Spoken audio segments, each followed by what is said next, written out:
I see you Hello. dancing, Matt. I see you dancing. All right. Welcome to the Game and Watch podcast, episode number 65. To our listeners and viewers, hopefully you all statewide anyway had a great, happy Thanksgiving and a safe Black Friday. Hopefully you guys got some good deals and all that good stuff.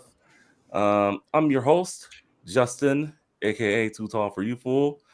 And let me introduce you to my colleagues. Actually, no, you guys are more than my colleagues. You guys are my co-hosts. Oh, First and foremost, we got from the Teaching Culture Cast, Mr. Matt Bliss. that is my name. Thanks for the plug too. Any Yeah, any any teachers in the audience, please do pick up my other podcast, Teaching Culture Cast. It's really good. We'd love to support. yeah, I was just listening to it last night, definitely. And then, of course, my main man, the F man, RView Gaming himself, Finest Stabs. Hey, what's up? I feel like it's been forever since I've been on a show. I miss you guys. You've been missing the past two episodes, and I know you have a lot to say, especially when we get to our main discussion. But we'll hold that thought for a minute. Just a reminder, folks, that the Game and Watch podcast is a our review gaming production. Definitely watch us on Facebook Live, YouTube, Twitch, and Twitter for your viewing pleasure, for your listening pleasure. We are just about on every different platform that you can think of, from iHeartRadio to Spotify. You name it, we're on there. So definitely check us out. Support us on Patreon. Any penny that you guys donate will go to definitely trying to make a better podcast for you guys out there. All right. So with that out of the way, how you guys been? How you guys doing? Yeah, can't complain. Well, actually, no, I can't complain because You you can't guys have been having holiday time, right? You've been having Thanksgiving. Yeah, no, I mean things have been good. Just worked what Friday, and then had family over, family friends, ate a lot of turkey, still eating a lot of turkey. Yeah. Which is probably why I'm so tired now, but I have my coffee and I am ready to go.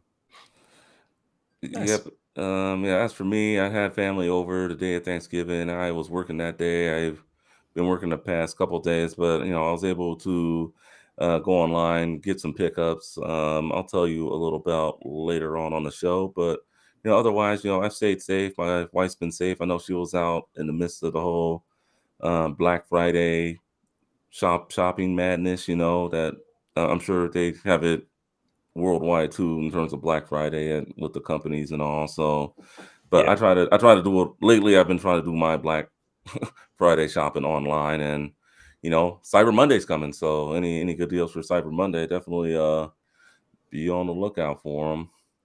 Yeah. All right, And I heard so I just read a quick thing that mhm, said that apparently, and this was a US based article, that Black Friday shopping, I guess, density was down 28% compared to pre-pandemic levels. So I was that curious what your wife's experience was like. Did she say it was like hectic out there? I'm pretty sure. Well, she got home at a reasonable hour, so I don't think it was that bad. I mean, I'm Okay. sure she was able to battle through the crowds, and yeah, especially. I mean, yeah, it's been down. I mean, a lot of the stores near me were closed on Thanksgiving. Like Target wasn't open, Walmart wasn't open, Best Buy wasn't open. Yeah. People were lining up at GameStop though when I drove by there on my way home. So That's just the tradition, isn't it? Line yeah, up in front of a game store to get stuff. yeah, I did that once. I'm not doing that again. It's Yeah, fair no, enough. I'll never do that. Never, no Yeah, hopping in 3 days ahead of time with a tent and and Yeah, waiting yeah, no, waiting to it's be just not first in worth line. it. It's just Yeah. not worth it. Yeah, I can't do that. All right, so today on the show, we are, as we head toward the game awards, we're gonna do our predictions for each of the categories. Well, not all of them, just the ones we really care about. We're not gonna do any esports, so anyone who I follows was going to say esports, it's like yeah, four yeah, yeah, categories dedicated to esports. yeah, we're not gonna do esports. We'll do all the other ones, but yeah, yeah, we're not. Yeah, esports we will be skipping. So, and with that out of the way, let's get into what's been going on in the world of gaming news. And we're going to start right away with Spider-Man. And I know the people who have a PS5 or a PS4 who have been waiting for Spider-Man to come to the Avengers game. The hype was there, but now he's there. And guess what? He has no storyline. So Now, he's I tried diving into Avengers the other week, and I dropped it almost immediately because, well, at the opening, I was very distraught to see that I had no idea what to click, first of all, to get the thing started into what would be the storyline. But I just I didn't pick up that it was about the story. I think it's more about the combat and having another character to play, right? That's what they're aiming for with this. Yeah, I mean, yeah, apparently it's he was introduced, it's just he's there, and I guess you could just play as him just with the rest of the Avengers. I mean, it's not like when Hawkeye and Black Panther came, they actually had story missions. People were expecting that, but it just seems like, oh, we're Sony, Spider-Man. All right, here you go. Just I thought they Yeah. would have did something more than that. Yeah, I mean, considering this was delayed a year, and like Sony, like this is like something that Sony more than likely had paid, and like, or at least if it was like granted, like it has to have like a certain Sony approval, and with Insomniac Spider-Man being out, Yep. um, I mean, I thought it would have been just a level of polish that you may have not have seen with the other characters, because it seems like they wanted to do it right, but at the same time, like I mean, I just don't see the polish. I don't see what took them an extra year. With every character so far, they've added new game modes and everything.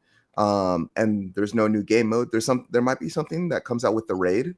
They haven't shown anything about that yet, but it's just wow. It's like it just doesn't look good. I don't know. It looks slow. It looks frumpy. Spider-Man's movements like just don't. It's just they don't jive with the game.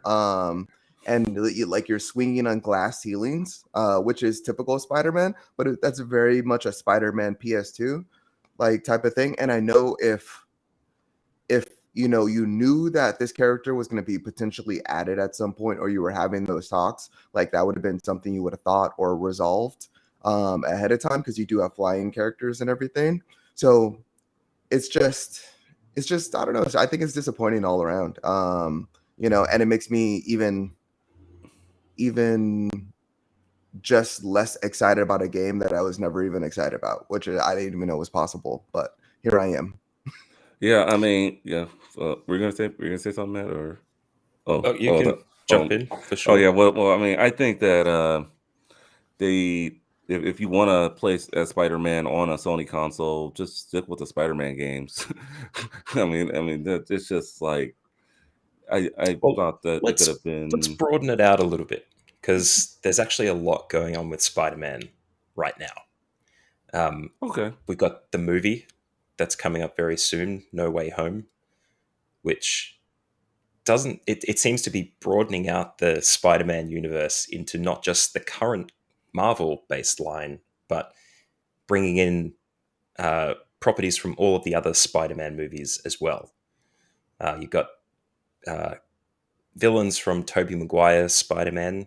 I've forgotten the name. Sam Raimi, the Sam Raimi Mhm. films. You've got the Hmm. Andrew Garfield films as well, Ooh, bringing yeah. in villains from there. Like that's all. And not only that, you got a bit of Doctor Strange and probably a lot of backstory and context from those other films as well. That's like a lot of stuff to compress into a single film. And not only that, but there's going to be talk about Spider-Man stories in other places as well, right?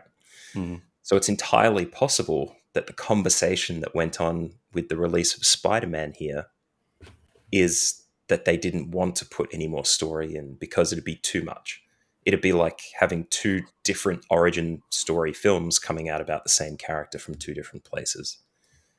And there's no excuse really, but it could be a reason. Not only that, but the idea that it's Spider-Man is still a Sony property that's being loaned out by Marvel, or is Sony letting Marvel borrow it? Or what kind of negotiations happen there for how much Spider-Man they can include in a single thing for what amount of money? They might have accidentally sold Avengers like a Fortnite. I mean, you don't see any backstory about Rick Sanchez in Fortnite, do you?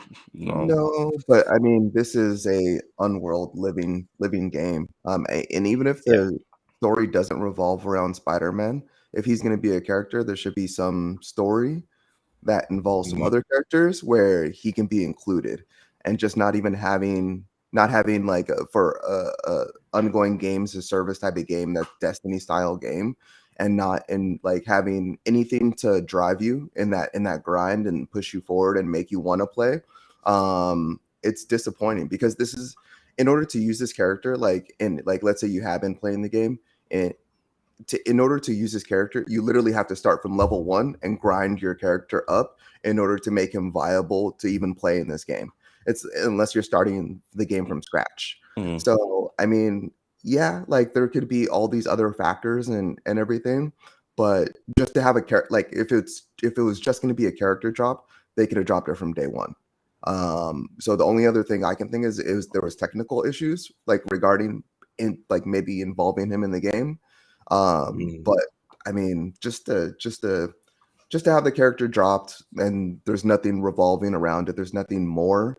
After waiting a year, and this being a Sony exclusive, for all those people that did want to play, like all the people that were disappointed, they have no reason to be disappointed anymore because it's a disappointing drop. But yeah, I like the overall arching look. I like the optimistic look about this. But I Oh, I mean, just wasn't being optimistic. I was I no. was I was fully selling the backroom deals and the film studio context of this, where they're selling Okay. product in certain places, like Hmm. guaranteed. Yeah. Wolverine is on the roadmap somewhere for a Marvel's Yeah. hookup, just like, and that's the other thing. Um, Absolutely no spoilers in here, but there is a tenuous connection to Spider-Man in the new Venom film as well. Okay. Oh, okay. Tenuous at best. Yeah. I think I know what you're But talking about. I haven't even seen the Venom film, but I heard something, but I have no spoilers here. Yeah, yeah, no yeah, spoilers. Yeah, yeah, no. definitely. But it doesn't necessarily spoil anything to say that, Hmm. because No. they are all connected somehow, right? Yeah, I mean, I wouldn't be Um, surprised, quite Yeah. no, frankly. but yeah, there's going to be a bit of crossover here, and they're still trying to figure out what would it be, Phase 5 looks like for Marvel Hmm. as well. And now that the games are starting to come out too, do they contribute, or are they completely agnostic? You know, Yeah. trying to figure out how that works is going to be an interesting one. I know I've brought this up before, but before we move on to our next topic, and I just gotta ask, since it's just the three of us today, do Hmm. you think Disney finds a way to snag Spider-Man from Sony? No, Sony's not going to give it up. That's Sony's cash cow. Sony has like 5 movies in the works. They have their hit game. They have Mhm. Marvel investing, you know, into Insomniac's games, like which is a Sony studio now. Sony has the merchandising and everything, and they're getting paid by Marvel at this point. It's because Marvel wants to involve like if you looked at the Disney Plus announcement from a couple weeks back, Mhm. Marvel or Disney has their own Spider-Man show. They're doing an animated show. Yeah, Um, they're bringing it back. yeah, and so that means there had to be deals in order to incorporate that, to where Marvel gets their own Spider-Man in one form or fashion, and so that means they're paying Sony. There's no way Sony this is giving it up. Just not Nope. happening. That's what I No. saw when I saw how No Way Home trailers have started to come out, where you see more and more things from those other films. I didn't see the worlds colliding and an expanded universe. I saw a boardroom full of people shaking hands with each other. That's what it was to me. Exactly. What I would like to see is, and I'm sure we've talked about this before, a new Spider-Verse movie. Oh, tell That me. that yeah, Yeah, that it's gonna be good. movie, one of my favorite Spider-Man films ever. That's one of That my was great. favorite, maybe my favorite animated movie ever. That movie Yeah, is yeah, Into the Spider-Verse was absolutely incredible. yeah, the Spider, I yeah. watched it the other day. Oh Um, wow, Yeah. yeah, that movie's amazing. I love it. All right, and so staying on the topic of Sony, they finally patented their PS5 faceplates, which I'm trying to think, why did they not do this when they launched the PS5? Well, I mean, we all knew that they were going to have the faceplates because obviously you had to take them off if you want to expand the hard drive. But I know Sony has been busy with a lot of other things, but why didn't they just patent them from the beginning and then just be like, all right, we'll be putting them out later, and just you got companies just making faceplates, and Sony going after them for selling them. I feel that this is like on the same level as making like a third party controller for like any system. Like, why? I don't know. I feel like this is just real silly. You guys got any thoughts on faceplates and Sony, and are they just being Let's greedy? let's go full cynical here. Let's say they didn't. Well, I mean, they didn't patent it originally. Hmm. Automatically, new console, no patent on a faceplate. Something that they demonstrate as something that can be easily changed. I say easily, but I know there were a lot of reports at the beginning of when PlayStation 5 was going to come out that they had to kind of, you know, rip that thing off. And I haven't potentially that means tried it's going yet. to, yeah. I haven't But tried yet. I'm kind of afraid to, but yeah. yeah, but they see that stuff. The companies like what was it, D Store and all those third party manufacturers with very easy access to the factories you'd need to build this stuff easily and cheaply. They see an opportunity to start building these faceplates. Sony hasn't patented them, so they can do whatever they want. They start spooling up and they create the faceplates to fit. They get the original ones to back to reverse engineer from, whatever. Time, money goes into it. They release for a little while. Sony comes in and says, "Hey, you can't do that. That's our product." They get in trouble, threaten lawsuits, then they patent. Then all of a sudden, you got all these shops with all these faceplates that they can't sell anymore without fear of getting sued. So now they have to approach Sony and do a deal as a third party provider of these products. And that's how Sony picks up a bit of extra cashish on the side. So, long story short, Sony maybe had made a posturing move there to try and get a little bit of extra money out of people trying to sell third party plates yeah, it makes um, sense. Yeah. just by Yeah. manipulating. That's the full No. cynical, though. There might be a different kind of story out there. Yeah, I don't know. I totally see that scenario. I mean, I could very, very much see that scenario. Yeah, no, I mean, they're finally patenting it. Whatever that looks like for them, I'm not entirely sure, but yeah, I don't know. It seems like very like first day ish. Like I like that full cynical outtake because I really was confused about like not saying that's what's happening, but you know um yeah, I It's was really weird, right? confused. Yeah, I was like, is it Sony's first day in the console market? Like, why would they like customizing consoles has been such a thing, and it's been such a like a large part of every console generation as far as custom controllers, custom Hmm. consoles, and so forth. So just not having bringing the PlayStation 5 with the plates that can be taken off and possibly replaced seemed like an ingenious idea as far as like custom goes. But then not to have the plates available at the first year of it being out, or That's ridiculous. I could see the first 6 months, but the first year. well, I mean, it's not like many people have it anyway. Like what, like with Hmm. 13 million people have it. Yeah. They're expecting 16. They did forecast 16 originally, but they pulled back those forecast projections. So I mean, yeah, if they were to sell 16 million, just releasing it now, I mean that'd be a good, nice little extra chunk of change. But yeah, it was very confusing how like Sony just there was no updates, there was no information about the faceplates, and there still isn't any information about these faceplates other than someone pulls this patent license, you know, that's currently pending and everything.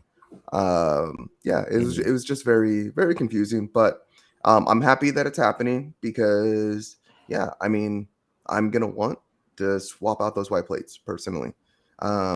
You know, and I'd love to see other manufacturers or other brands bring their faceplates to the market also. So I do hope Sony, you know, I know whoever is going to either have to pay Sony or they're going to have to make them different enough or deal go into that lawsuit and go into that courtroom in order They, to, you they need to know, be ready. yeah, they need to be ready in order to fight that fight Mhm, and to be able to like for everyone to bring it. And so far, no one's been willing to do that. So forth.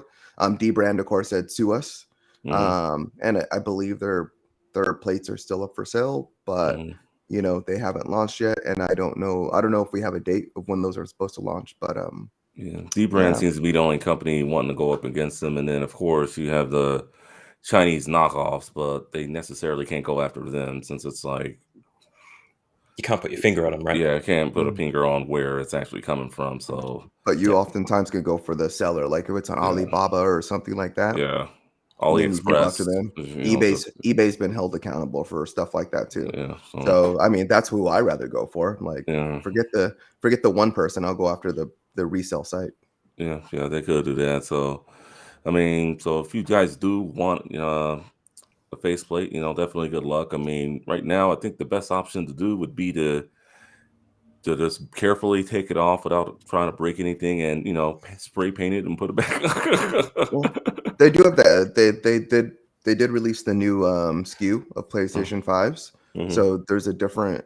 They don't detach the same way. They're actually easier to Yep. detach Yeah, than the original models. yeah, So yeah, yeah. I know I have an original model, so I know if I ever do, well, or when that day ever comes, I'm just gonna have to be very careful. Yeah, they made it. Yeah, from what I've seen with the videos, they did not make it simple like they did the PS4. The PS4 to expand your hard drive, that was simple.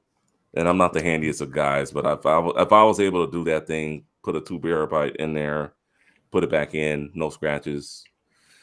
But I Yeah, was thinking that as Finest was explaining stuff there, that there's been no console released from Sony before that has the capacity for an easy cosmetic change, yeah. yeah, Yeah, right? and yeah, that's true. And the for the PlayStation 4 and the other for the PlayStation 4, that was purely to replace the hard drive. Oh, they did cut like they did talk about the plate removal a little bit, but mm, they never like followed through with any cosmetic yeah, changes Yeah. for it. mm, So that could have been a feature for the PS4, but it never really came to fruition. This is the No. first console where, yeah, this would be a complete cosmetic change. yeah, And then true on that. top of that, this is like the first console that's like as much like a computer as as can be. So the plates are also removable for cleaning purposes.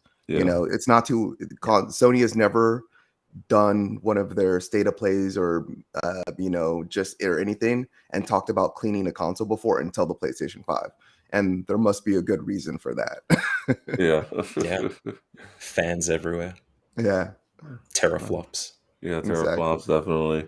All right. So aside from the Game Awards coming up this year, we also had another game awards called the Golden Joystick Awards, and they decided to go with Resident Evil Village as winning game of the year. A few of the other winners from some of the bigger categories: best storytelling game, Life is Strange Through Colors.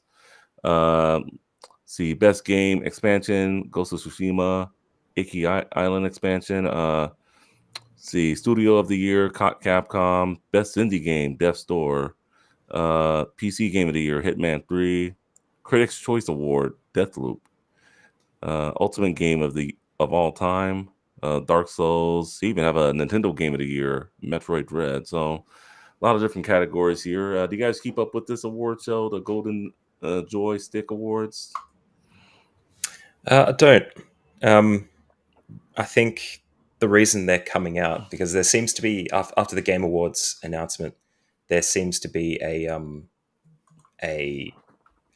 bit of a backlash about how the stuff comes about in terms of awards, like how much people contribute when they vote and how that contributes to the awards themselves.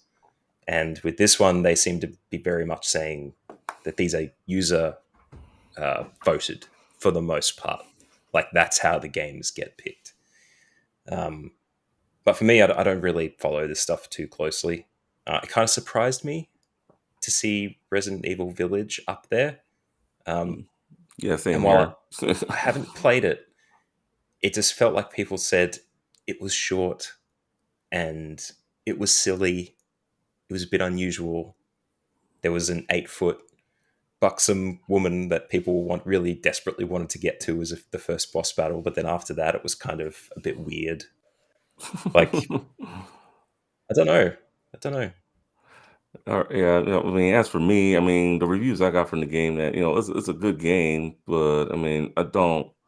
I mean, from what my friends were telling me, and from what I read, from what I saw with it, I don't think it'd be game of the year. At least not on my list anyway. But I mean, No. I'm happy for it. I mean, maybe the main topic we'll talk about later. We'll see what it does there when that award show comes up with a few weeks. Yeah, I mean, Village you couldn't play in VR like the last Resident Evil, Like Resident 7. Evil 7, yeah.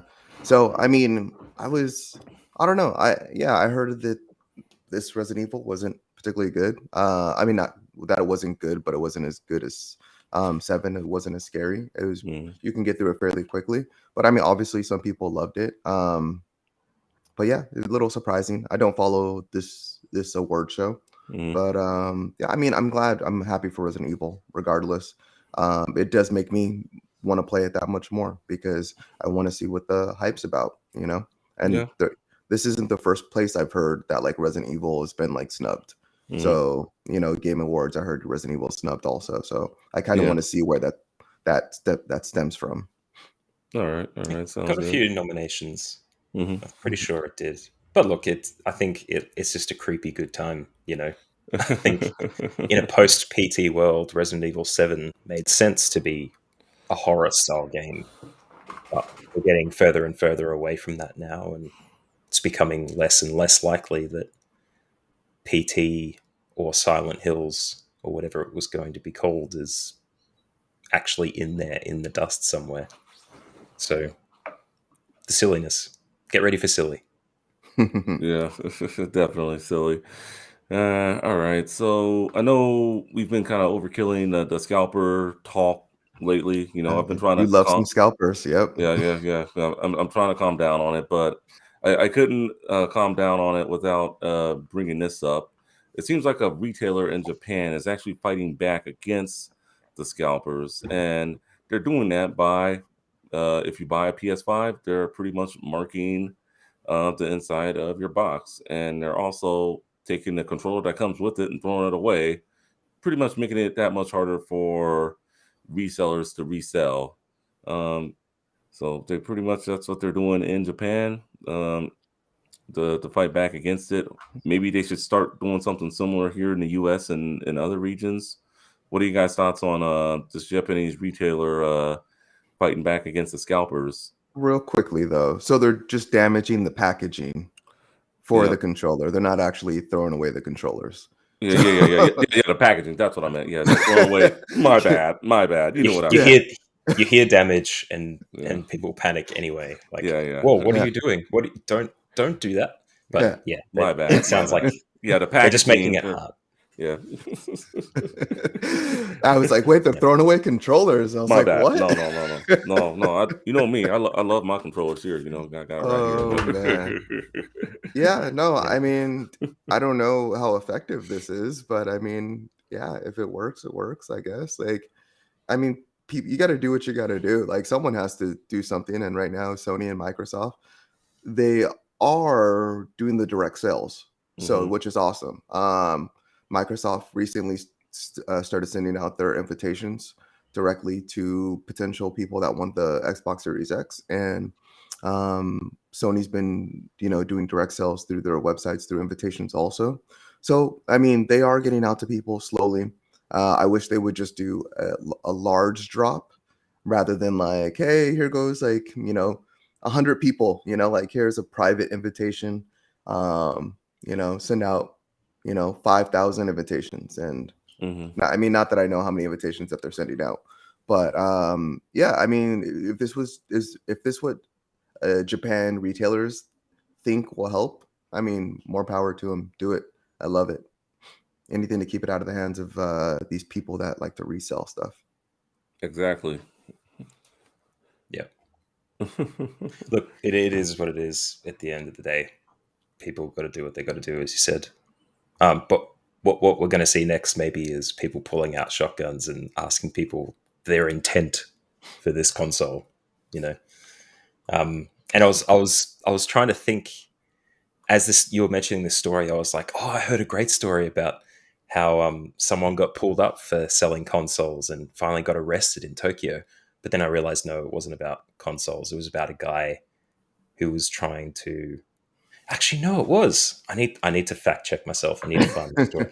But a guy, some bloke who was delivering stuff. I'm pretty sure it was consoles or something electronic, and he was reselling them afterwards when he was supposed to be delivering them. Presumably because the company he was delivering for was going to be covered by insurance if something didn't make it to the customer and they complained. And then he got arrested for it, and he did like hundreds and hundreds of whatever this thing is. I need to find out what it is now, just because it left you hanging. But yeah, I'm pretty sure it was consoles that he was trying to sell. So some people are getting picked up, which is a good thing. Anything that makes it identifiable would be good as well. But I can see there being a conversation very soon as well about blockchain. Like all of a sudden, instead of serial numbers on consoles, there's going to be um, receipts in the blockchain that can only Hmm. be authenticated against wallets or an explicit ID system, so that way Yeah. scalpers can't sell products because the ownership of that product will be very clear. Stuff like that could start popping into the conversation soon. I don't know. Yeah. We'll What have if to they see. even like attached it to the console? Like kind of they attach like a irreversible, like unreversible, not unreversible, but like they attach like your PSN account to Mm. it to the console.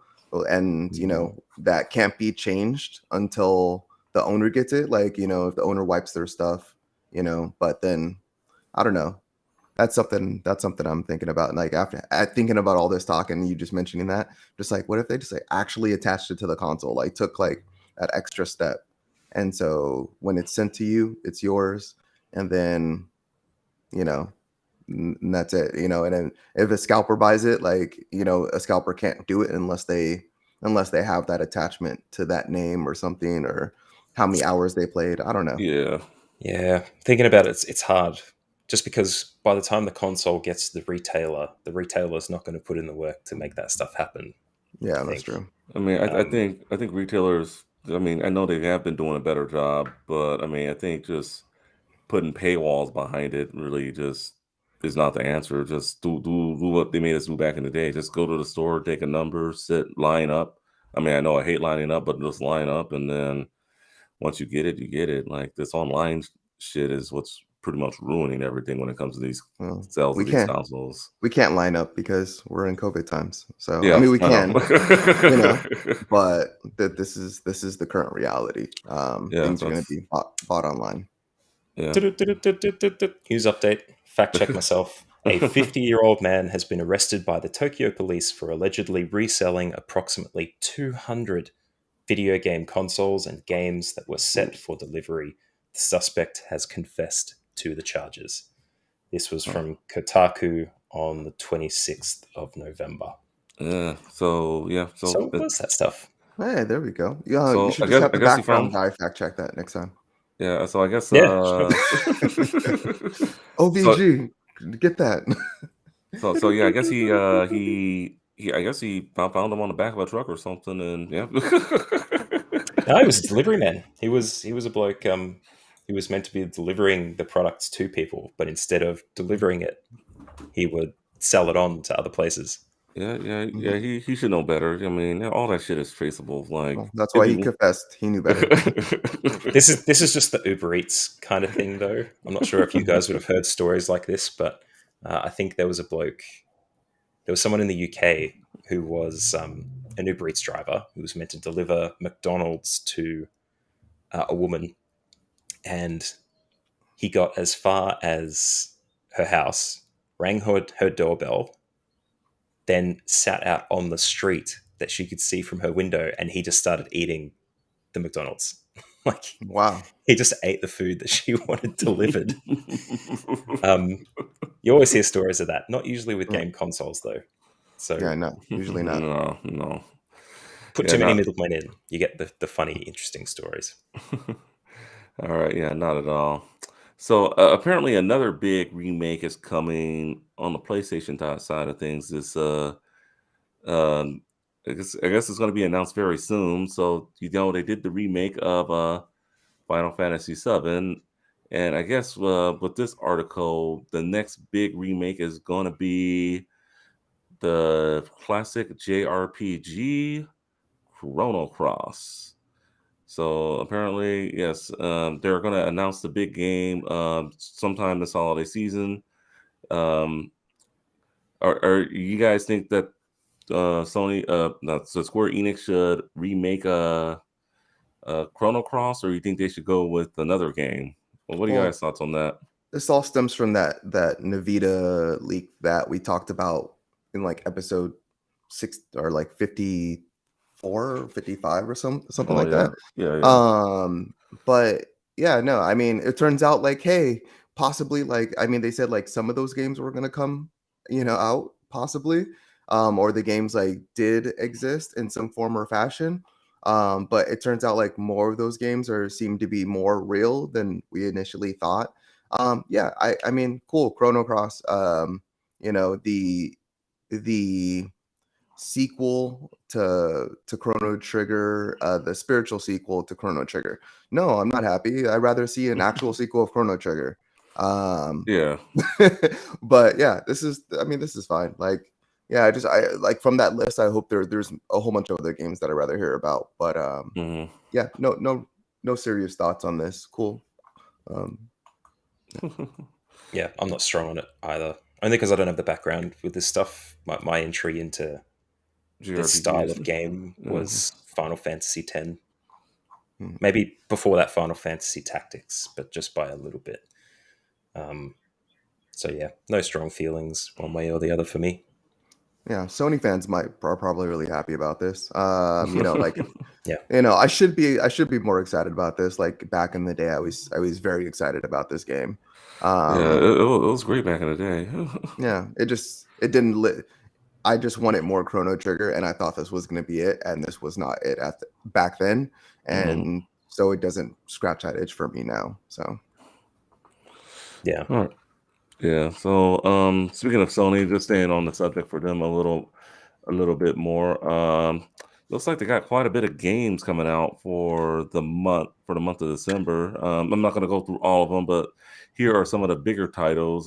Gear Club 2 Unlimited, which is a Switch exclusive. We also got the Smurfs coming.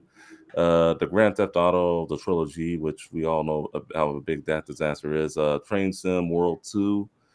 Um, Smurfs Village that wasn't released that's coming to the PS5. Any of these titles, according to this list, that Sony fans should be on the lookout for this holiday season if they want to play some of these games they haven't been able to play if they don't have a Switch, Xbox, or PC. It's hard to say. I'm looking at the article that you sent to us in the show notes prior to the show, and there's an Among Us box version being sold on the 21st of December. Is anyone going to be going out to buy that? uh, I collectors, mean, maybe. maybe collectors. I mean, yeah, me personally, no. Oh yeah, before I no. forget, Tom Clancy's Rainbow Six. But that's not coming until January. But looks like they have several editions of that for both the PS5 and the PS4. But yeah, Among Us right before Christmas. I mean, it's really you can play it on your mobile phone. I mean, and it's Yeah, $30 too. Wow. I mean, yeah, it's a box version, you know. I have You to get the know, money back for that somehow. Yeah. yeah. I don't know how many of these games are playable on other consoles. I believe all, like most, if not all of them are Yeah. in one form or fashion. But yeah, that's. I mean, no, there's nothing here that, I would say you have to run out and purchase right away. I Yeah, would say maybe. wait. I Yeah, would Yeah, I think say wait. at the tail off from Black Friday, people are going to be, or stores will be like, oh, people didn't buy as much. We've got some stock left over that we didn't sell on. Maybe we'll just let those sales ride for a little bit longer. Maybe closer to Christmas, people do their Christmas shopping. Maybe we'll yeah. still get some good deals. This is very much like a third tier like offering. This is, or these are the games that like you purchase like all your big games and you have them, and then like when you have free time in between, you like pick up one of these games like for whatever amount, whether it's $30 or Mhm. whatever those prices may look like. This is very much like I have some free time, so I'm gonna play this this third tier game, or this single A game, or B tier game, whatever you want to call it. But Yeah. yeah. Yeah, I get what you're saying. All right. All right, figured I'd get your thoughts on that. All right, enough. I think we've talked about Sony enough for this episode. Let's go to Xbox. Game Pass confirms new games for December 2021. And our friend Mr. Madness was very happy to see that on December 2nd, Lawn Mowing Simulator is going to be coming to Xbox Games Pass. Because I know he was very excited about Farming Simulator that came out this past week. So, Madness, if you're Yeah. listening, that definitely, pick it up, play it for us, man. I mean, I know you're excited. I know you're talking to him, but I'm going to pick this up and have a quick play because I've seen a couple of gameplays of Lawn Mowing Simulator, and I've talked about Power Wash Simulator before and how cathartic that was for me. I think this will be very much the same. I got Game I Pass anyway. It's fine. Pick it up. I don't think I've ever laughed as hard. Like, I wasn't on the show with you guys, essentially when we talked about the farming simulator, but Yeah, I don't last think week. I've ever laughed so hard just about that game. I was, and just and just yeah, looking at the podcast every time I look at last week's episode, I just giggle, and it's kind of been an inside joke with over this last week, just the whole Mhm. farming simulator thing, and Mr. Madness posting that in our Discord, and Hey, Matt, if you played, yeah. you gotta record some gameplay for Yeah, for sure. I can do a gameplay. Funny thing is, I'm probably going to get Farming Simulator for my brother-in-law, Oh, okay. Oh, who really? during the pandemic, he lives in Ireland because my wife is Irish, and apparently when he was in lockdown at home, he picked up a Logitech wheel and pedal setup thing and got Mhm. Farming Simulator, the previous version, and just went to town on that. So I might try and get him the new one as long as it suits whatever computer he's got. But yeah, look, you guys want some gameplay? I How can did record some this week.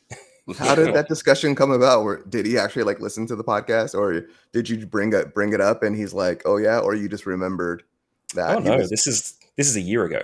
Oh, okay, You're okay. He alone. was doing this. Yeah, we were on a WhatsApp call or a Zoom call or something, and Mhm. he just poked the camera out of frame and said, "Oh, I got this up for myself the other day, and it was just a Logitech wheel." And he said he was playing Farming Simulator, and you don't think about that as the first place to go with video games. Like, there's a whole wide universe there for you. And as someone living in rural Ireland, you don't anticipate someone wanting to get a virtual experience of farming. That's because it's farming country, and Yeah. you want that life. You just go out the back and start doing some stuff in your backyard. But yeah, it was an unusual one. Yeah, Not sure how it came it was about. just funny, like how last week when we were discussing that game coming out, and just Farming Simulator. It's one of the things I love about this podcast. We leave no game behind, regardless of how into it we are or not. Just Yeah. and So that's Shout what I out to love last about it. week's episode as well when I went on my massive tirade. Yeah, Yeah, last week was a good one.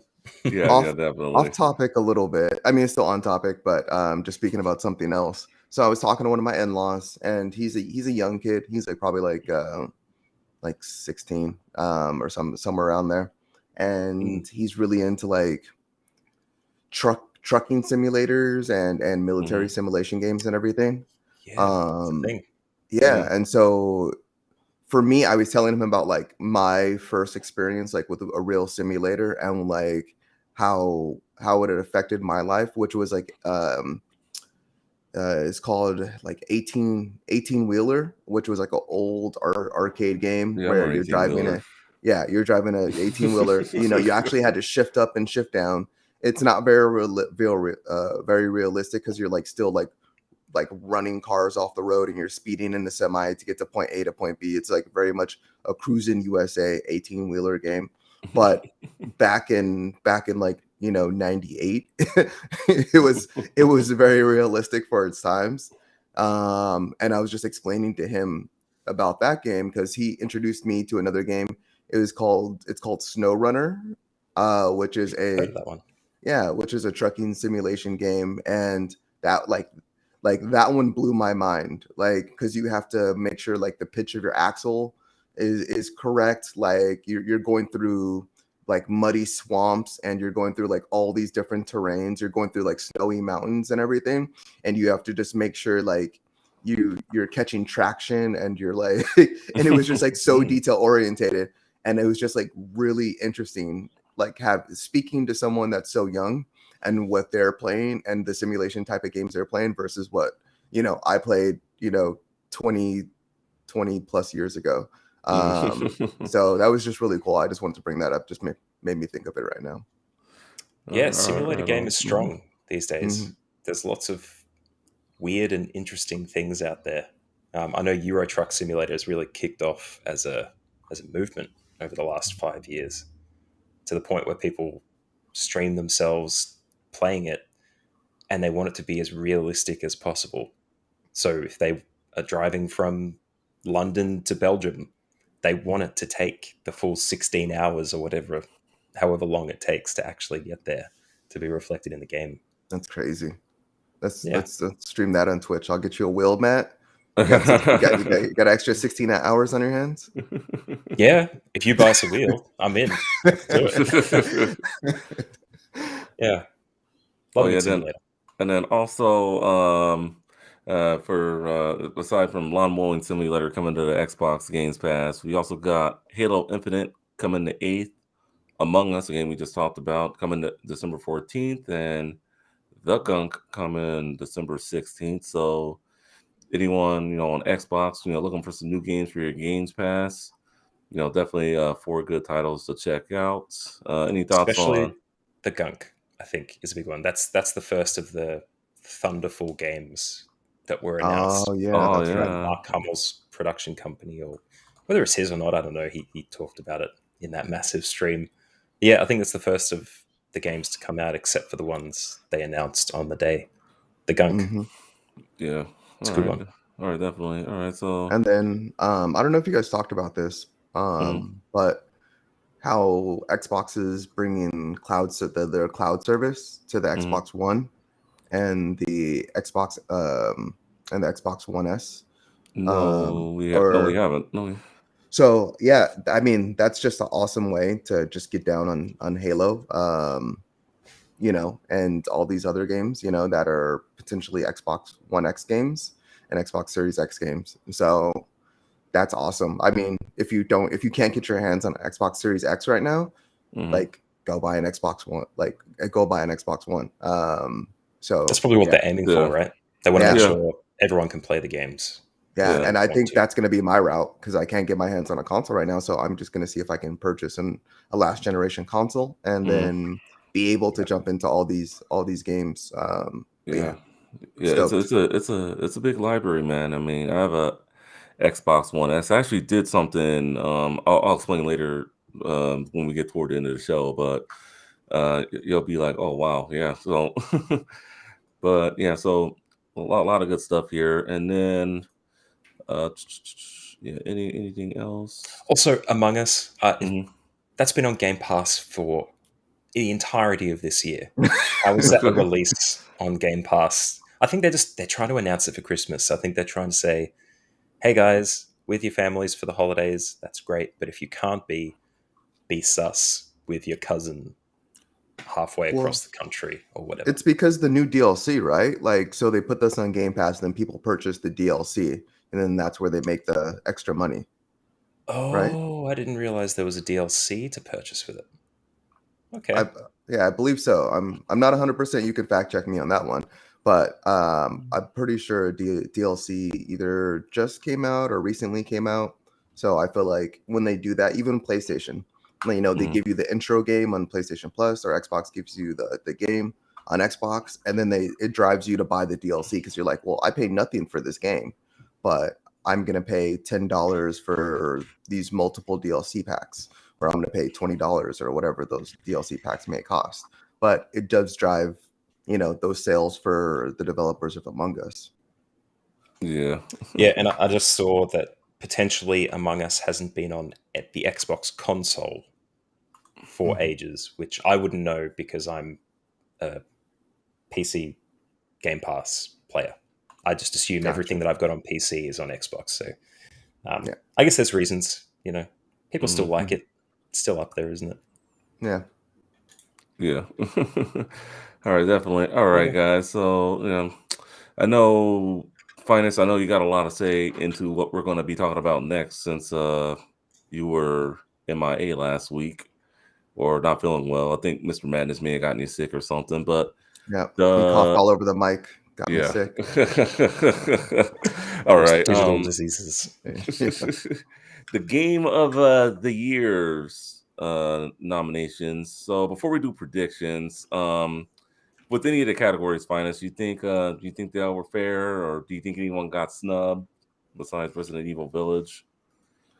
Well, I personally don't think Resident Evil Village got snubbed, but I did It's in the hear game of that. the year. Yeah, I heard that from other people on other channels. But Mhm, yeah, no, I mean, it's just the only thing I would have to say, I would have to mention, would be the fact that um some of the categories, since some of the categories, there's not enough games in certain categories, mhm. and some of the games going up against each other are really weird. I think there should be more of like a miscellaneous category than like stuffing games that don't match that particular category into one or the other. Yeah, that's the only thing I would like to say, and I'm sure I'll pull up some examples in a second, but like, I know last week Logan mentioned like Civ, Mhm. um was in a particular category, and he's like, what is that doing in that category? Because there's Yeah, I there's not remember a ton that. there's not a ton of the games like that, in there's not enough in that genre to really justify its own category, but it's still a great game, and it getting a nomination still matters. Mhm. Just being able to say you were nominated for something is a big deal, whether you win or not. And they will be able to put that on the box after this and be like, yay, Nominated. Yeah. yeah, nominated for, blah blah blah, which does drive sales and things like that. But yeah, I think there should be not necessarily, any given category, but I don't think it should just be stuffed in another category also. I think there maybe should just be like kind of like the random have to mention games, and maybe make that its own category, whether it's like 10 games or 5 games or something. But yeah, that's all I got. Let's jump That, into it. Oh, that what's would up? be All the right. people's choice, wouldn't you say? Like miscellaneous would just be Yeah, I what think a they are game gonna. deserving mention. I guess they are gonna do that later on, but I guess we'll go through our predictions, and I guess we could talk about that in a minute. But I think Jeff Keighley was saying something about there is going to be a Player's Voice Award or Mhm. People's Yeah. Choice. I mean, which there should be. All right, so we'll start from the bottom. We'll work our way up. So the looks like at bottom of this list is all the esports stuff, which we're not going to do. All right, so we're going to start with best sports slash racing game. All right. What are your thoughts? Do you I think want me it's to read gotten them? enough press that Forza Horizon 5 will probably pick that up pretty easily. FIFA. FIFA. Okay. No, no, and this is exactly what I was talking about. But Yeah. no, Yeah. obviously, I'm not gonna go for I mean, FIFA. I would say, yeah, Forza is gonna be like has to win this category.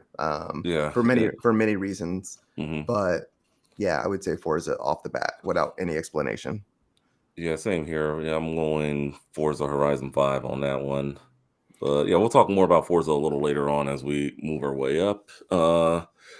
Best sim slash strategy game. Um, Inscription will win because it's neither of those things, I don't think. This is that weird category Logan was talking about where Age of yeah. I'm Empires isn't a thinking. sim, but it is a strategy.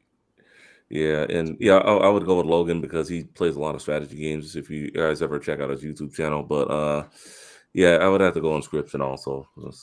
Inscriptions in a couple categories, though, right? Yeah, I don't think So, it belongs in this one, to be perfectly honest. I think they looked at what Inscription is as a game. hmm mhm. If you'd like to know more about my thoughts about Inscription as a game type and other games like it, watch the episode from last week. But I think as a game type, they really struggled to put the fourth wall breaking meta aspect into a category, and they really wanted to because everyone loves Inscription. So they just threw it into. There's like live camera footage in it of a Mhm. person that they call Luke Carter or the Lucky Carter, and yeah, if I guess that counts as simulation at the end of it. So I think it'll Yeah. win just because of the fanfare, not necessarily because it's a similar strategy. All All I've been right. hearing about is Inscription, but I will say for this particular one, I will give it to the actual like the category holder, Age of Empires. Age of Empires. Okay. Yeah, so I feel like that's gonna lend itself more to this category. So I'm just gonna go with that game, even though everyone is talking about Inscription over the last couple weeks. Like that's on everyone's mind for sure. Yeah. All right. So move on to the next category: best family game, or as someone said last week, I forget who it was. Best Nintendo game. It Takes Two, which I believe is on other platforms, but everything else here is on. Yeah, just everything else is on the Nintendo platform. Where which one do you think wins here for the taking? I think WarioWare is going to take it. I think most people are going to say Super Smash, or not Super Smash, but Mario Mario, Party. Mario, Um, yeah. but I think WarioWare is weird enough and quirky enough and just as much fun that I think the WarioWare takes it.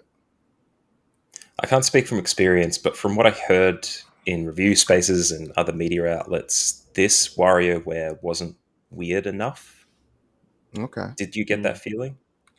I'm not familiar Mm. with it. I did demo the game. It is a weird game, but I'm not gonna lie to you. I haven't played any of the previous ones on my Okay. DS or 3DS. So, Yeah. Okay, this uh, is me pretending I know stuff, so I'm just throwing it out there, okay. seeing what you guys think. by So, by that like kind of like notion, I would say um Mario Party kind of falls flat also mhm. because I hear people say that there should be more maps in Mario Party.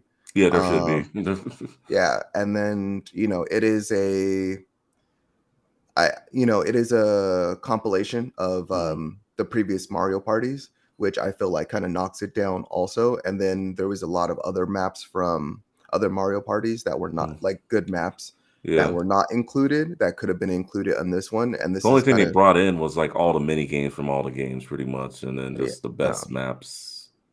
So for that for those reasons also is another reason why I would choose WarioWare versus Mario Party.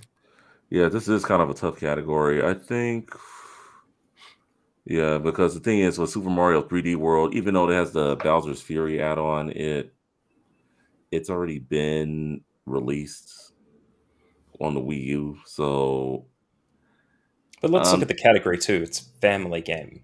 Yeah. yeah, Family, not just being family oriented, but getting a family together. Maybe that's where Mario Party Superstars and WarioWare will really Yeah, those two yeah, exactly. shine. I would. I think I would give it a Pokemon Snap. That's I What? think yeah. I don't know. What family is playing Pokemon Snap together? That is like you're on rails.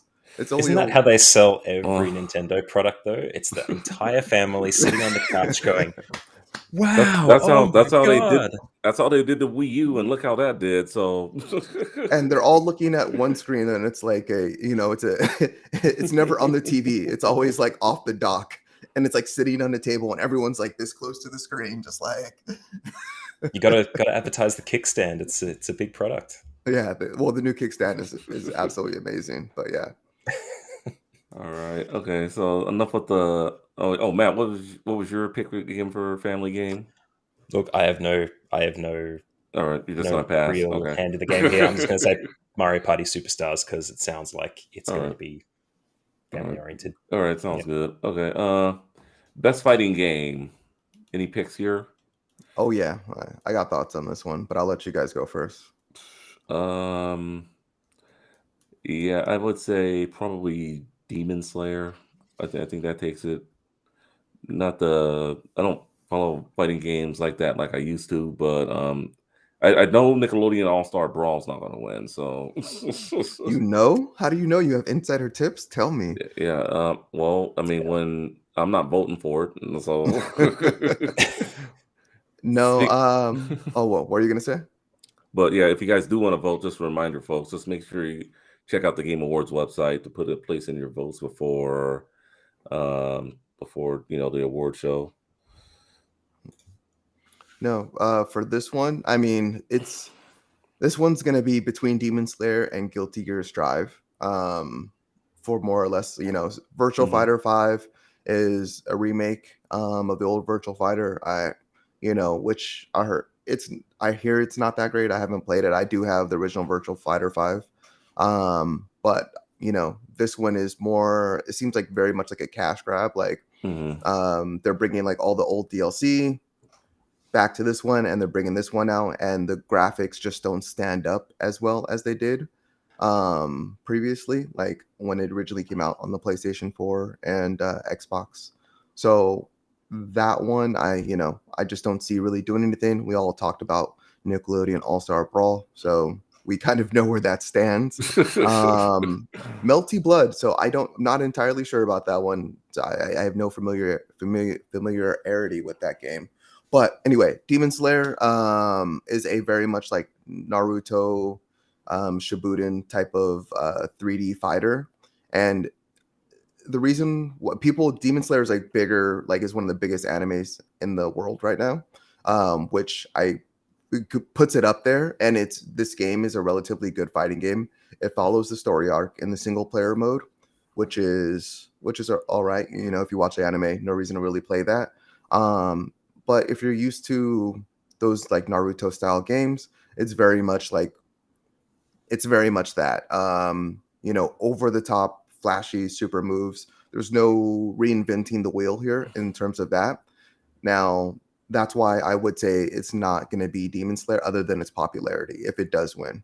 But Guilty Gear Strive is the game that I think is going to win this, because Guilty Gear has been a like a very fluid, fast-paced, fun fighting game for years, and I feel like it's like at the peak of its popularity right now, in terms of in the like fighting game community. It has all hand drawn 2D animations, but more recently in the last two Guilty Gears, they now render them in 3D, and then they have this effect where it goes into like 2D 3D animation. I don't if you play Dragon Ball Z Fighters, it's like almost like that, but Dragon Ball Z Fighters is like pretty much fully 2D animation. Hmm. But yeah, Guilty Gear, they've actually brought down the difficulty level in order to do combos and things like that, and they made it more accessible for a wider audience. And then I don't think it's really ever been up for any awards. I mean, if it has, not many. And I feel like if there's any time for a Guilty Gear game to win, I feel like now is the time. Guilty Gear's been one of my favorite fighting games for years. All right. So we know your choice. Guilty Gear. Guilty Yeah. Gear. I'll go with what he said. because I Oh, don't have a I stake was, in I this was game either going either. to say Demon Slayer or Guilty Gear, but the other three I don't think will win. But I guess it's just an honor to be nominated. So, good for them. All right. So, next category, most anticipated game. For me, this is a toss up between. I can't go with Zelda because the thing is, the game, even though they say it's coming, like the full title hasn't been announced. It just says the sequel. Like I I think can't. it can't. I don't think it's got to have a name It has to if we have a want to name, nominate so it. I can't go with Zelda. It's for me toss up between God of War or Horizon Forbidden West. I know Elden Ring has a lot of popularity behind it too, but not as big as those two. I don't think I would have to go God of War. Safe. Yeah. God of I would War say Ragnarok. that or Elden Ring. I Mm. think there's a lot of anticipation for both. Uh, Also, it's a theme. The Game mm. Awards has been where Elden Ring information has come from notoriously before. Mhm. It So could be rigged. No, I'm just kidding. Yeah, I don't like this what's category. rigged? You don't. Yeah, like this How do is you I don't know. measure anticipation, and how do Yeah. we expect our media outlets to Uh, understand what we want the most? yeah. Um I get it. I would say Starfield just because like the amount of hype for this game for a game that we really haven't like seen anything has just been like off the charts. Like every time Starfield is mentioned in any Mhm. topic, I feel like people just flock to that game and for the anticipation of what what they're gonna bring to this game when it does launch on the Xbox. I don't know. I feel like that game has a big following. I know Elden Ring is hot right now since that demo just came out.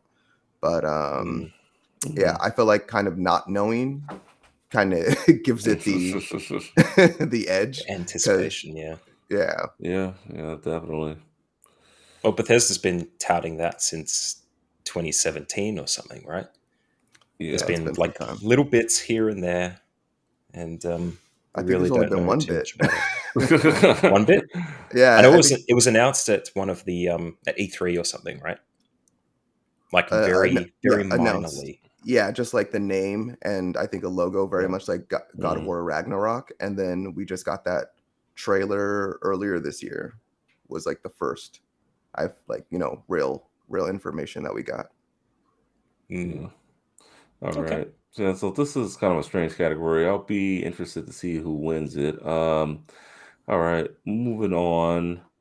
Best role-playing game. I know what you're gonna say, Matt, because you talked about it last week. I can't remember what I said last week. What did I say? You're raving about Cyberpunk 2077. Oh yeah, Oh, I could see him go yeah, Scarlet Nexus too though. What do you Yeah. think, yeah. Matt? I don't know. Cyberpunk will kick Scarlet Nexus for sure. Mhm.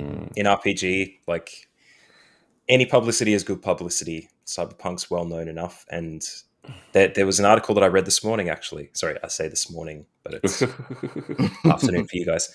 Um, that the roadmap for Cyberpunk is starting to look good. Hmm. Like they're still developing stuff. There's little bits being dropped about a Cyberpunk 2 being in the works somewhere along the line. And the Witcher 3 stuff coming out of CD Projekt Red going to be pretty good coming out next year as well. I'd say even if it doesn't win Best RPG this year, it's going to be on the roadmap for awards next year. Yeah. I Okay. would say But I actually still think, I would say Cyberpunk too. Mm. I was just reading an article the other day meeting a couple days ago. don't make fun of my clarifications. I know I'm in a different time zone. No, just yeah, no, I was reading just the fact that Cyberpunk is actually uh, the in the article it was saying that the Cyberpunk is in a place to where the game is actually where it should have been at launch. It's finally like stable. It's the bug like many of the bugs are fixed. Mhm. If not like all, like it's where it should have been at launch. And they were just saying it's such a great game. They of course put an asterisk next to the PS4 version. Really? and yeah, the PS4 version isn't necessarily where it needs to be, but the PS5 and the Xbox Series X versions are comparable to where they need to be in the PC versions and everything. Mhm. So yeah, Cyberpunk, it's everyone's been saying it's a great game, even from day one. The people that were able to play it, it's just that there were so many people that weren't able to play it. But I think we're at a place right now where it can finally be recognized, despite everything that's happened this year. The The game's a only, good game. the only other thing, now that you mention it, that might shoot itself in the foot is that they're still developing the Series X and PS5 versions of the game. Oh, Mhm. that's That's going right. to be released Yeah. next year. So if Yeah. it's accessibility, not accessibility, but availability, that's going to Mhm. be a thing as part of consideration in this category, then that might be the thing that pulls it out of contention. But Yeah. still strong. Yeah. I think for me, I've heard many good things about Cyberpunk 2077 when it comes to being an actual great role playing game. Also, Monster Hunter Rise, and Scarlet Nexus. But just so this is definitely a tough category for me. I'm just gonna roll the dice here. Just go with Monster Hunter Rise, see how that does. So that will be my pick for who wins that category. All right. So best action adventure game. Lot of good choices here. Mhm. A lot of good ones. This is actually kind of tough one to tell you the truth. This is Let's one where Resident Evil Village was nominated. Yeah, I would have to go. It may not win, but I'm just gonna go anyway. I'm gonna go Metroid Dread mainly because it's the one I have the most experience with. Mainly because I played it. It's a good game. Yeah, I know it gets a lot of flack for it being deemed hard, but hey, it seems like Nintendo can't do anything, right? They either make their games too easy or they make their games Mhm. too hard. So it's like, make up your mind, people. Like, For the audio listeners, though, I just want to say, like, the reason why it's so hard is because this is Mhm. best best action and adventure game, and then it Yeah, has Marvel's Guardians of the Galaxy, Metroid Dread, Ratchet and Clank, Rift Apart, Resident Evil Village, and Psychonauts 2. that's Um, tough. That is. yeah. Matt, did you have anyone I, you wanted to I, put out I there? reckon it's going to be Psychonauts 2. Really? Psychonauts too. Okay. I've played that earlier this year, Hmm. and while the gameplay it's pretty much on a loop. There's a lot of great not on a loop. Sorry, it's hard to describe the gameplay because that's not what you talk about with Psychonauts 2. You talk about uh, the variety in the environments and the story and looking at how it was put together. And as long as it took, you'd understand why it took that long because there was so much effort put into each story. Every section of the game is so incredibly different as a game mechanic that it's almost like they developed several little games and pushed them together into an incredibly enrapturing story. And if there's anyone who's a fan of the original Psychonauts, they're going to be putting their votes on Psychonauts too. I'd say, Hmm. not to put Guardians of the Galaxy out of contention. I've heard that story is pretty great, even though the gameplay can be a little bit repetitive or they Sorry. talk a little bit too much. That's all right. You're a busy You're man. good. You're It's good, all good. Finest. I Um, mean, we're all Metroid, human. in terms of Metroid gameplay, sounded like it was great, but the story wasn't necessarily the thing you go to Metroid Dread for. And Ratchet and Clank was all about the production style of being the one of the first games on PS5 to really take advantage of the full spread of things. I think it'll be Psychonauts. I think Psychonauts 2. Okay. All right, that's good enough. Available now on Game Pass. Let's see for this one, man. Guardian, I just checked right now just to see like how many categories Guardians of the Galaxy is up for, and it's up for quite a few. Mm. For this particular game, for this particular category, I think I I'm gonna say Metroid Dread is probably gonna take this category. You think Um, so? Okay. yeah, I saw Psychonauts 2 and a couple other categories too where I think it's better suited. Hmm. So I'm gonna say Metroid Dread for best action adventure game. Okay. All right. Sounds good. All right. Best action game. Yeah, kind of similar to the last category, but we got some different games here. Back for Blood, Chivalry 2, Deathloop, Far Cry 6, Returnal. Again, another strong group of games. Hmm.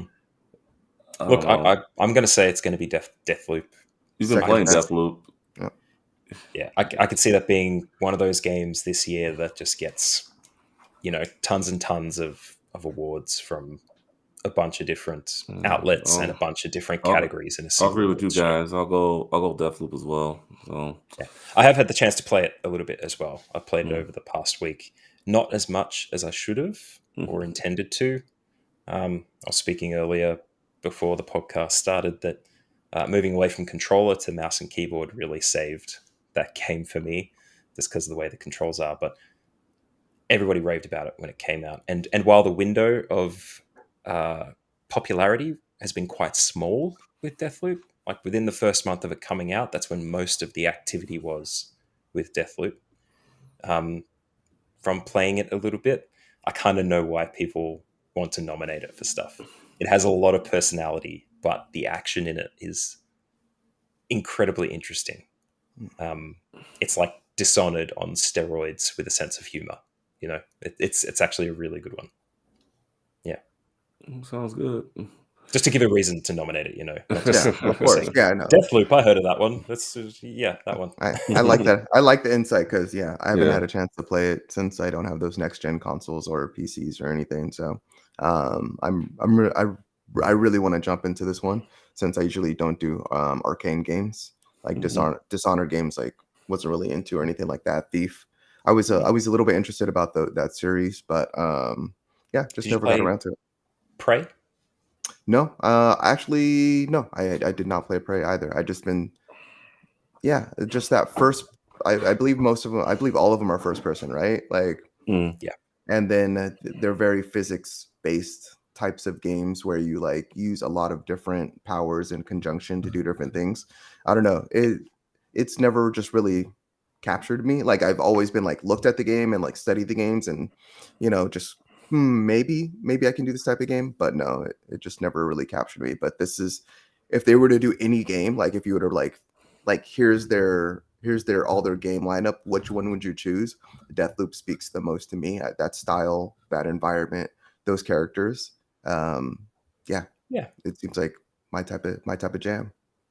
This is the year of the loop as well. It is. You're the loop. 12 minutes, Returnal. Yeah, yeah, Seems to for be Yeah, the theme sure. going on here. roguelikes are like it right now. And I feel like that mechanic is going to be in even more more games this coming year. Yeah, roguelites, yeah, they've really shot up in popularity. Yeah. All right. Next category. We're gonna skip content creator of the year. We're gonna go to best AR/VR game. I don't really have too much experience with the whole VR side of things. Finance, I'll let you kick this off. I don't have an answer for you, man. Oh, I have not played any VR at all this year. all And right. You can. I haven't heard of any great VR games this year either. All So right. The I one that I guess. have seen a little bit Mm, of is Resident Evil 4 VR. That mhm. seemed to be pretty good. I know that was a game on Wii, I think, and was all about the motion controls kind of thing. Or maybe it was GameCube. Was it GameCube? I mhm. think it was GameCube. Yeah. Yeah. I think it was a It's game. just I remember playing it at the dude's house that I knew had the Nintendo stuff. So that's those memories blending together a little bit. But Hitman 3, incredibly popular. Everybody loves it. There's going to be more VR content coming soon, apparently next year. Hmm. So that one might just take it by virtue of it being a Hitman. Yeah, yeah, I'm just gonna. Yeah, I don't want to speak on something I don't really have too much experience with. With the VR. So we'll move on to. Go with Matt's vote. Yeah, well, let's go There we go. with Matt's vote. The Mats have it. Another That's it. another category of yours, Matt. Best debut indie game. Yeah, this I didn't realize it was debut indie game and independent game. Yeah, Both of yeah, those independent game. Yeah, that's were separate. I didn't realize yeah. last They're week. both different categories. Some of the same games in there, but all right. Finest. You played Kena Bridge of Spirits. Do you think this will take it? Yeah, sadly. I know you I didn't did. enjoy it, but Yeah, I feel like I'm the only person on earth that didn't. So that's why. I mean, easily enough. it was a decent game. It was actually it was a decent, solid game from a studio who made their first game. I don't remember the name of the studio offhand, but it was their first game. It was solid, well put together. Every game has bugs now, so the bugs that I incurred aren't indicative of the game. But yeah, it was a well made game, is best I can put it. And like I said, everyone else seemed to love it. So by that, I would say Kina would take it. And I'm not familiar with all these games either, but I feel like Yeah. Kina is definitely the I think one I think the Kino was top the of people's mind. yeah, I think Kino was the most popular of all these games. So I'll go with Kina Bridge of Spirits. I'm going to say it'll be Forgotten City. I think this has been a sneaky winner. It was Alfredo that talked about it last on this podcast, I think. It was the one that's set in a Roman city. Yeah, again, it's a time loop game. It was an old Skyrim mod, but it's kind of a detective kind of whodunit sort of thing where you're set in an environment with a bunch of people trapped in this forgotten Roman city. You have to figure out who's going to break the golden rule that when broken will turn everybody to gold. So everybody has to do the right thing, otherwise they get in a bit of trouble. Um, but it's such an enigmatic and exciting game. Everyone who's played it has enjoyed it. Most people binge it for the most part. They'll just do it all in one or two goes. It might take 5 or 6 hours, depending on how long. But the production value that went into it, and the fact that it was made by just a couple of people, and the fact that it was developed in Australia, all those things together, I think Forgotten City is going to take it. But in saying that, The Artful Escape, also developed in Australia, um, was a such a unique experience, and it was very much a story-driven kind of game that it may kick Forgotten City out of the top spot. Um, but I mean, I liked Kana. I almost threw the controller a few times because the bosses are a little bit annoying Yeah. occasionally. But look, I think it will take it. Sable, it's very much a chill game. I don't think it brings too much to the table, but it is still incredibly good. And Valheim, Coffee Stain Studios, part of the Embracer group, if that's a thing. Um, it's also been a very good game, very closely followed. And I'd say that's going to have a better following afterwards as opposed to being a debut indie. That's a very long way to say about a topic that I understand quite a lot about. But yeah, Forgotten City, that's my vote. Forgotten City. All right. All right. We're Yeah. going to start cherry picking some of these categories for in the interest of time. Best independent game, which I know was kind of similar to the one we just did, but a couple of different games on here. Loop Hero, 12 Minutes, Death Store. Um, any thoughts there? Death's Door just came out for the PlayStation, so I need to pick that up. That came out on the 26th. Mm, So I will be just yeah. getting my hands on that game as soon as I finish Guardians, Yeah. along with a couple other games, but we'll talk about that later. Hot Wheels. I'm curious to on your insight, Matt, because I feel like you've played quite a few of these games yourself.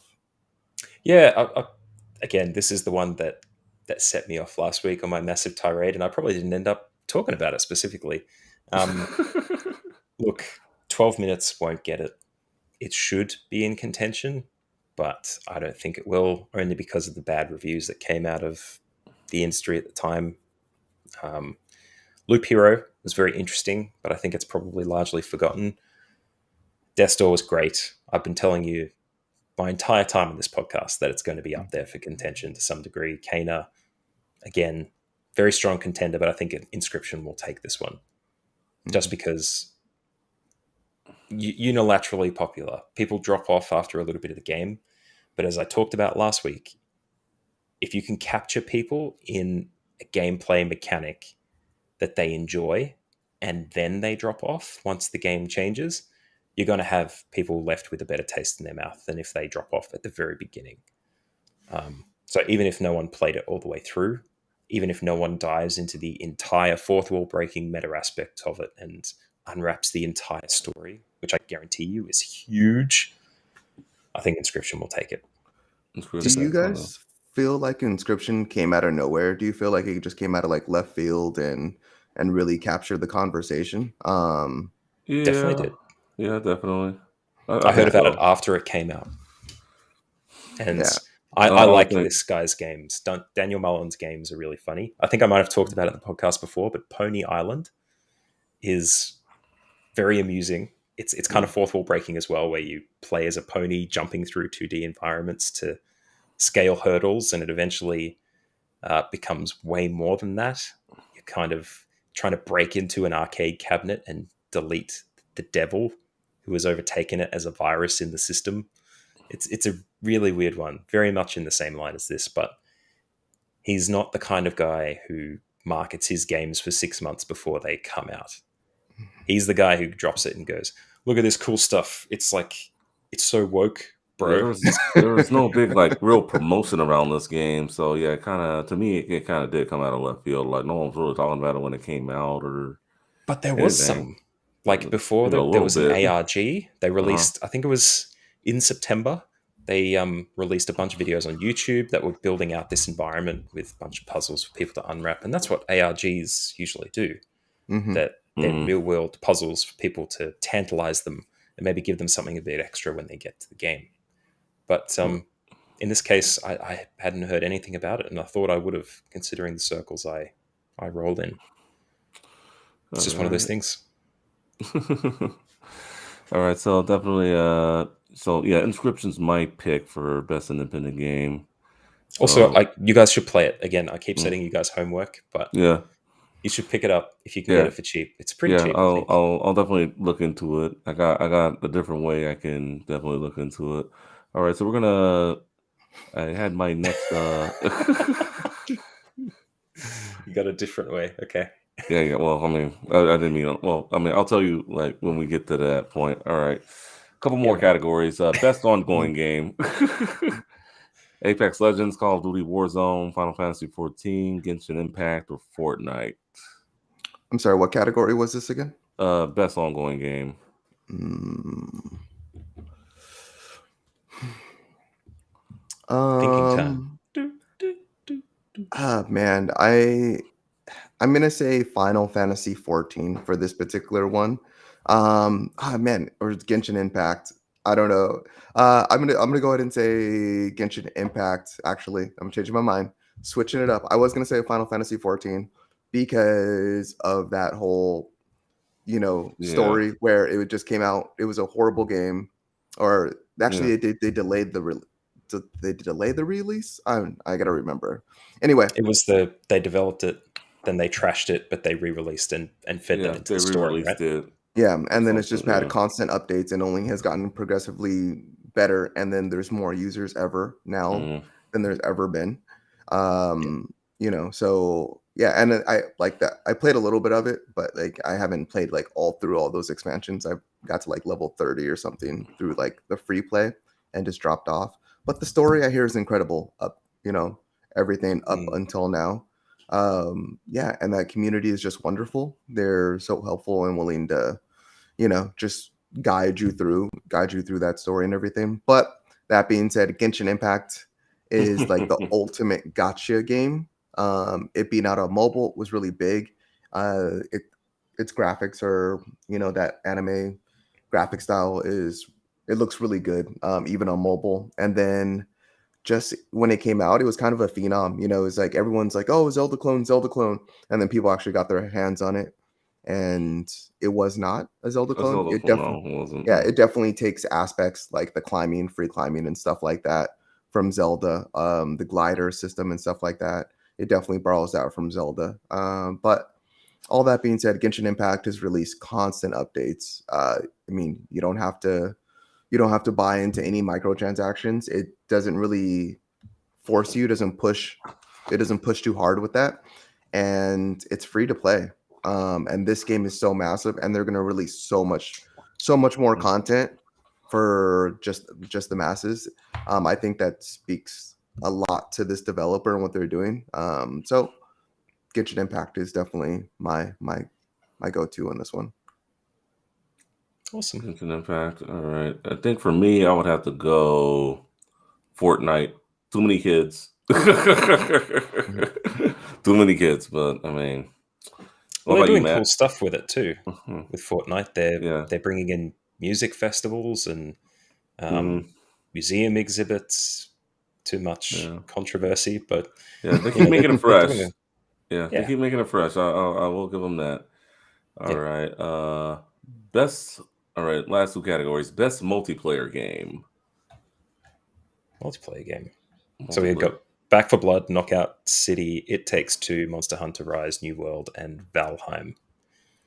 Um, I wouldn't think Valheim would get counted as a multiplayer in this one though, but it is multiplayer because you play it with other people. I think Back for Blood will take it though. Yeah, I'm thinking the same thing. Probably Back for Blood. Maybe Mm, Yep. Knockout City. What about I you, was gonna Fines? What do say you think? Knockout City. Yeah. I think that was like one of those Fortnite type of games to where like people just had so much fun. And it was very I think it was very, very unexpected. Like Yeah, like just a dodgeball game that kind of just like came out of nowhere. it's fun. It's definitely Yeah. fun. So It had a Splatoon feel to it, didn't it? It was Yeah, kind of yeah, family fun in a yeah, competitive environment. very much so. yeah, Yeah. yeah. I definitely had Yeah. some fun with Knockout City, but I think Back for Blood takes it. And for our final category, the main category, the controversial category, Game of the Year, Deathloop, It Takes Two, Metroid Dread, Psychonauts 2, Ratchet and Clank Rift Apart, and Resident Evil Village. Which one of these games is the Game of the Year, fellas? I think it's between Deathloop and Psychonauts 2. I would second that. I honestly I hope Psychonauts 2 takes it.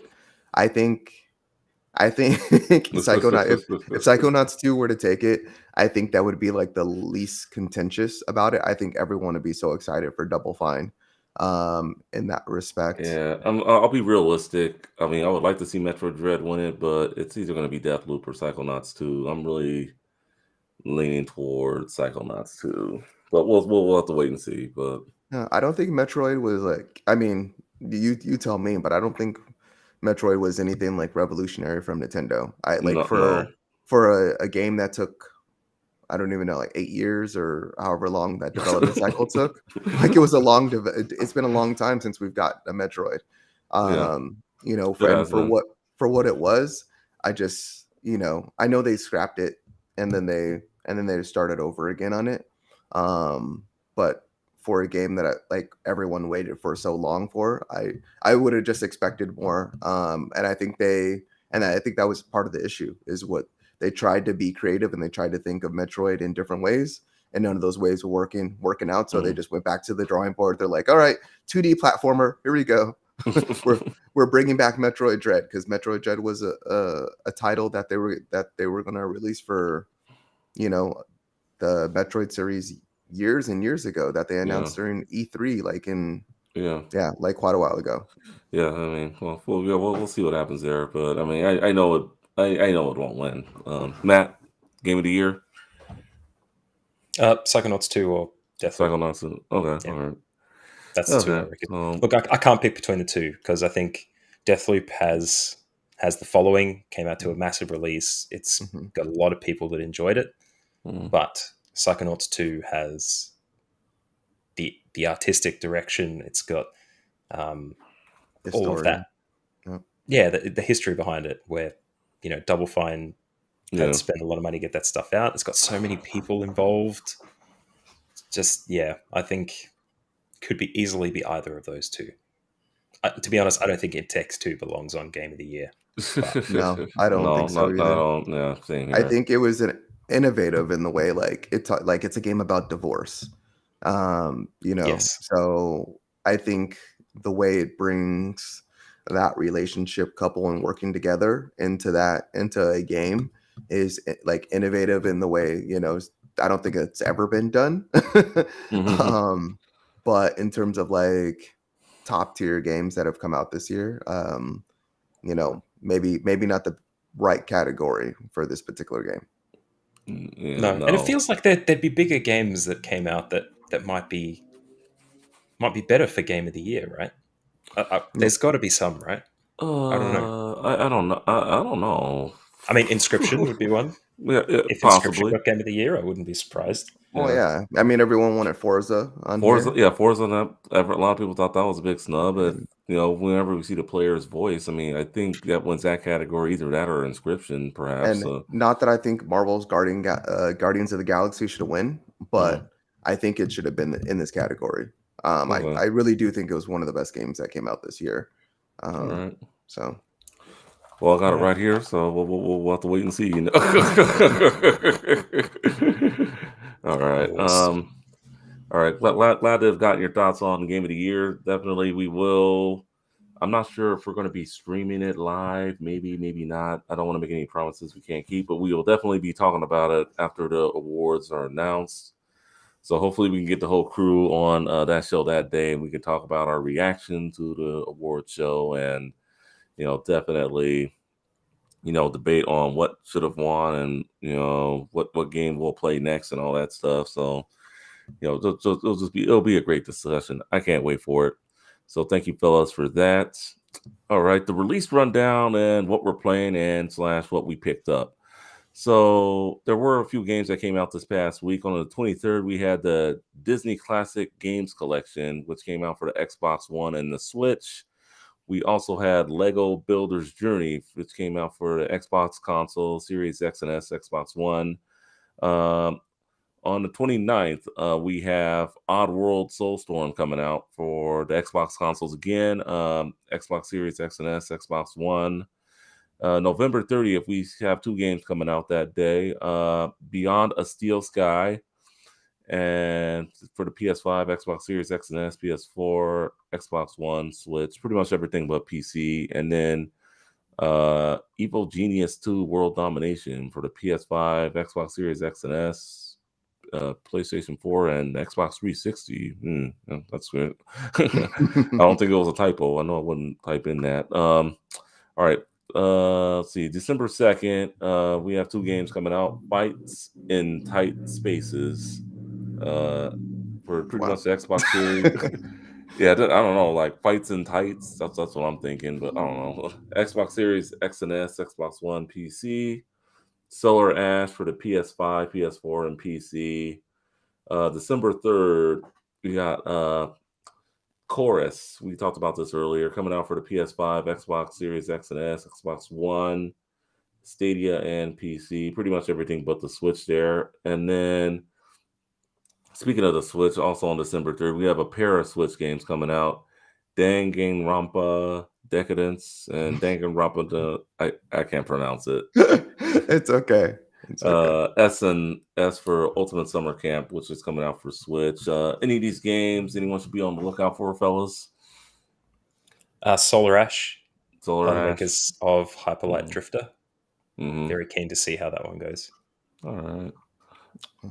I Don't know know. about Danganronpa, but I think that's more. I think that's more up Celine's category. So I'm sure she can, Yeah, elaborate more on those. we've talked about it on like maybe one previous episode that she was Yeah. on. But yeah, those are Yeah. those detective like type of games where you're Mhm. trying to solve a murder mystery from that evil bear. Yeah. That evil bear. Yeah. Yeah. I know she's also brought it up on the Discord. So, and then I know I'm the retro guy here, so I guess I just gotta. I guess you know what's coming, Finest, and you probably know this too, Matt. The Disney Classic Games Collection, 3 games: Lion King, Aladdin, and The Jungle Book, and I believe it's going to be all versions of the game, whether it be the Sega Mega Drive / Genesis version of the game or the Super Nintendo version of the game.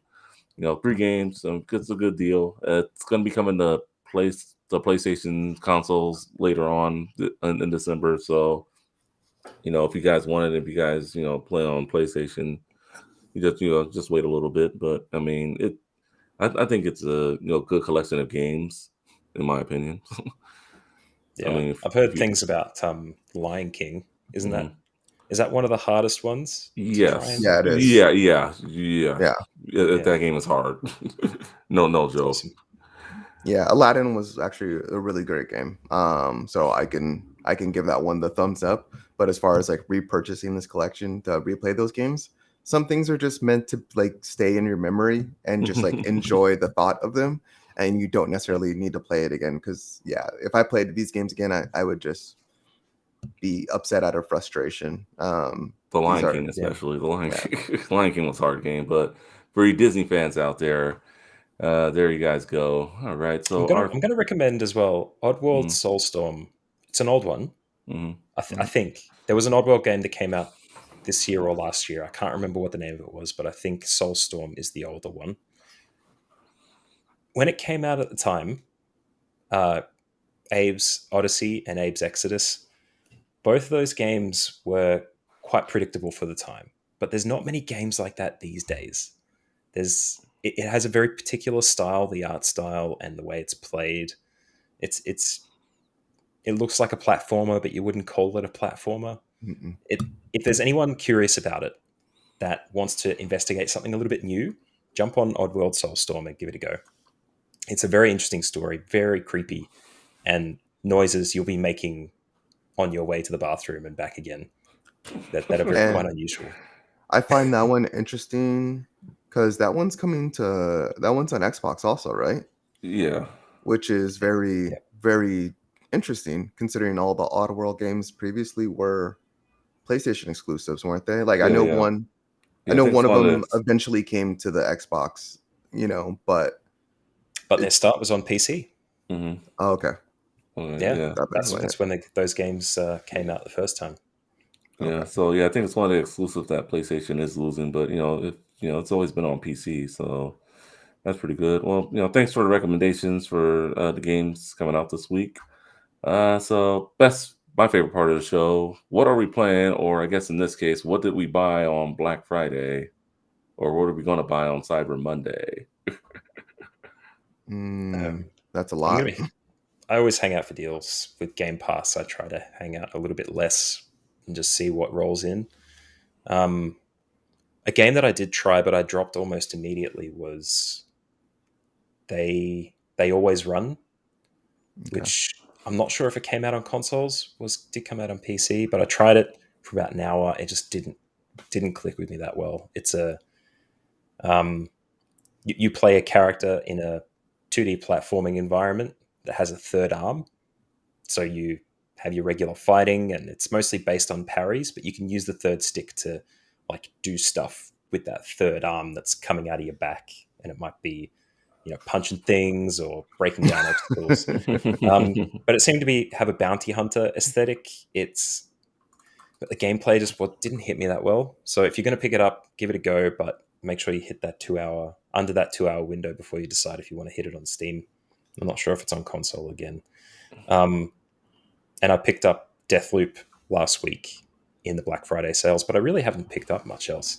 To be honest, I don't think unless you're just starting in games and are looking to pick up the basic bundles that you'd usually see, like Celeste, like um, God, what it even counts as a classic these days. There'd be lots of great deals out there, just not for me with a massive library of games already. Yeah, Mhm. Xbox and PlayStation are both having sales on their on their each of their storefronts. So there's definitely deals out there right now. Of course, pretty much every store is having a sale on one game or another that might interest Mhm. you. Yeah. Yeah. Yeah, I mean, I know for me, for Black Friday, I picked up, well, I guess, yeah, on the Switch, I downloaded, what is it, the Castlevania Advance Collection.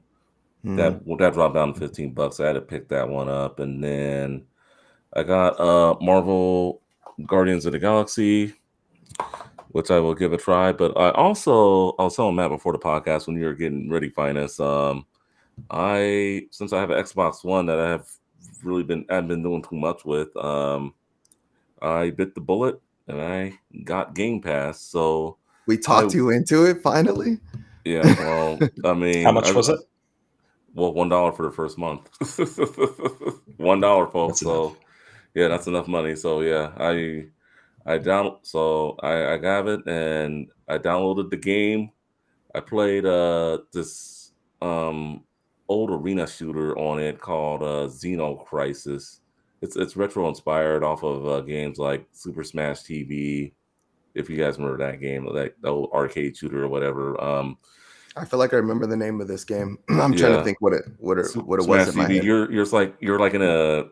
You're like in a TV studio and you're just shooting a bunch of things. I'm actually going to be streaming it a little later. I'll show you all some gameplay in Discord. But yeah, Xenocrisis is kind of based on that, so I was playing that for a little bit, Oh, it's a mainly. Dreamcast game. Okay. Uh, Originally uh, came out in Dreamcast. Sorry. yeah. So and then the game I was waiting to download, but it was just way too late when I got it. And Madness, I know you're going to be looking to race Forza Horizon 5. So I will be dipping into that very soon also. Hope maybe even after I get off this podcast, if my wife doesn't have me decking the halls or something, you know. You know, it's that It's time a of good year. one. But Forza's I good. mean, otherwise, really the only game I've really dipped into this week, since it's been such a busy week for me, is Axiom Verge, which is, you know, based on like Oh. Metroid. Yeah. I have it for the Switch. I dipped into that a little bit. It's a good game. I beat the first boss, so I mean, I definitely want to, you know, dip into it a little more. You know, see how far I can get. I had it a couple of years. I guess it goes back to your original, what you did on your previous podcast, Matt, Restart Games Hmm. podcast. It was just a game I dropped, and I figured, nah, let me just put it back in, see how far I get. So far so good. I'm just all over the place right now. Just, you know, with me getting this PC, I recently downloaded Steam. I know my choices are endless right now. It's just too many games, not enough time, not enough hours in the day for me to play them all, man. Analysis paralysis. Yeah, definitely. Yeah. Well, look, just on from me, I mean, not jealous at all, but there was one game I forgot to mention that I did pick up for cheap in the Black Friday sales, and that's Slay the Spire. Oh, It's nice. a card Please, playing man. game. I think I talked about it a little bit last week, but I didn't anticipate it occupying as much of my time as it did. And for like, seriously, it's so easy to just pick up and put down. And it's it's a really interesting game with a card based mechanic to it that's very easy to pick up and as flexible as you'd like to be with the play style. So yeah, if anyone enjoyed the start of Inscription and would like to continue playing a card game like that, get Slay the Spire, and that will tickle you for the remainder. But I'm really enjoying it. I think I'm about 2 characters through. I've beaten the first class and making my way with the second, and there's 2 more classes to go. So there's lots and lots of game there, and I think Hmm. for $13 Australian, down from 30. So really happy with it. I highly recommend it. Nice. For me, it's gonna be Guardians of the Galaxy still. That game Got to is finish it, right? long. Yeah, so yeah, I'm gonna finish this one. It's Um, longer. It's longer than you thought, or because I was only told like the, 20, 25 hours or something like that. yeah, something like that. But you know, like you said earlier, not enough time in the day. So you know, Yeah. 25 hours is quite a bit when you have everything else going on. But yeah, no, it's just it's so there's something that I was playing last night, and there was something that like captured me that like so just listening to everyone talk about the game, a ton of people have finished it by now. There was a moment that just got me, and it was like with Rocket Raccoon, and it's a part that they showed in all the gameplay trailers and everything that's infamous with this game. So there's no spoilers here and everything, No spoilers. but Like no that. spoilers. But just the actions and your conversations and how they affect your characters during the game. And very much what I heard from everyone else was like, hey, when you throw rocket across that gorge, like there's going to be that scene where you have the option to throw rocket across that gorge, and you have those conversations, and rocket very much comes away with like either hating you the rest of the game, he's indifferent, he or you know otherwise. And there's actually another opportunity where you have to throw rocket across, and you like there's actually 3 opportunities in the game where you can possibly throw rocket. And since I was very nice to him, like, and I did not throw him across like the other times, there was at the end of the game, like, Rocket is just so nice to me now. He like, like, and he volunteered himself to be like thrown across this like gorge toward the end of the game, and I was like, that that is reflective of all my prior decisions. And it just like, I was like, wow. And no one's like touched on that. Like everyone says like how much kind of like of a jerk he is to them like throughout the game. And just knowing that like all my decisions up to that point, whether catering to him, whether pissing him off and everything, and him just coming across and being like willing to be thrown and and go that route, it just means, oh, I'm sorry. Yeah, but Just if you can hear some little crackling there, it's not crackle. It's just okay. Finus emoting with his hands and his headphone cable slightly hitting his Yeah. microphone. It's just no, you're fine. You're fine. I just totally was like, oh, what's going on? But You're just so excited about this moment. I really am. And it was just really like, it's like that Mass Effect-y type of, style where, you just really don't know what you're really, what you do in this world and how it affects you later on. Right now I'm on chapter 14.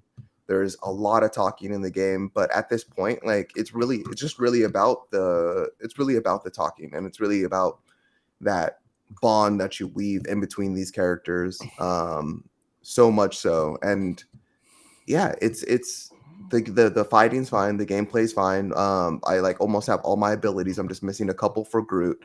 But I'm enjoying the game so much more than I was in the beginning because I kind of mastered more or less the fighting style, and I'm like really sitting back and kind of just commanding each of my characters and what to do.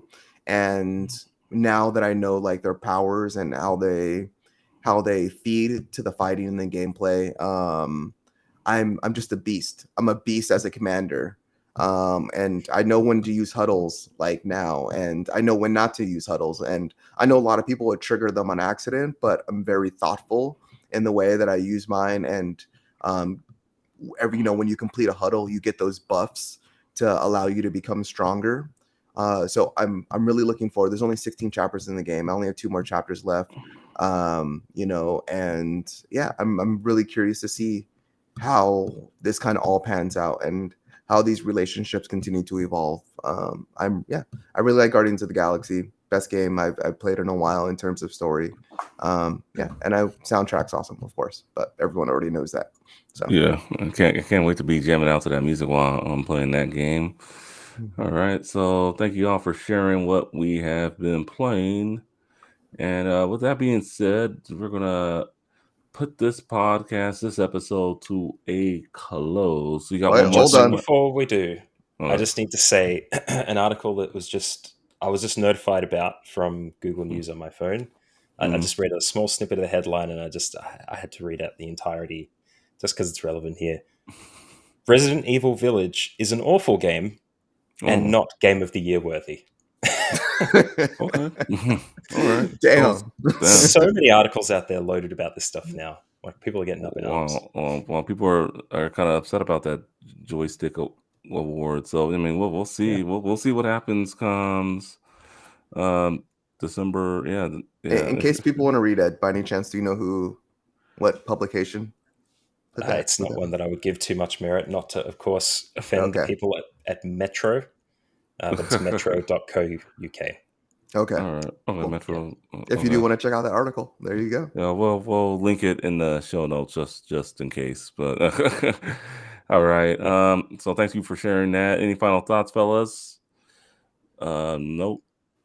You guys good? No. All right. So Play more games.